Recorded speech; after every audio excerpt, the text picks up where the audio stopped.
పూజ ప్రారంభమునకు ముందు పాటించవలసిన కనీస నియమాలు. మగవారి విషయంలో నిత్యం తలస్నానం చేసి పూజకు ఉపక్రమించాలి అనే నియమం ఉంది. ఆడవారు కేవలం శుక్రవారం తలంటు పోసుకోవాలి. మిగిలిన రోజులలో పసుపు నీళ్లు నెత్తిన చల్లుకోవాలి. పూజకు ప్రత్యేక వస్త్రం ప్రతిరోజు ఉతికి ఆరవేసుకోవాలి. పూజకు ఉపక్రమించినది మొదలు పూజ అయ్యే వరకు మనకు కావలసిన సామాగ్రి ప్రక్కనే ఉంచుకోవాలి.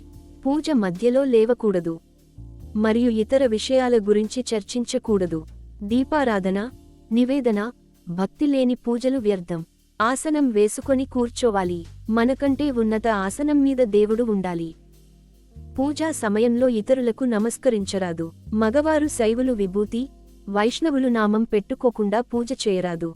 ఆడవారు నుదుట కుంకుమ, కాళ్లకు పసుపు లేకుండా పూజ చేయరాదు. కావున పసుపు కుంకుమ ధారణ స్త్రీలకు తప్పనిసరి. పూజా సమయంలో ఆడవారు బొట్టుబిళ్లలు ధరించుట శ్రేయస్కరం కాదు. పూజ చేసిన తరువాత ఆసనం తీయకపోయినా, నిద్ర నుండి లేవగానే పక్కబట్టలు తీయకపోయినా దరిద్రం వస్తుంది అని పెద్దలు చెబుతారు. ఈ వీడియో మీకు నచ్చితే లైక్ చేయండి.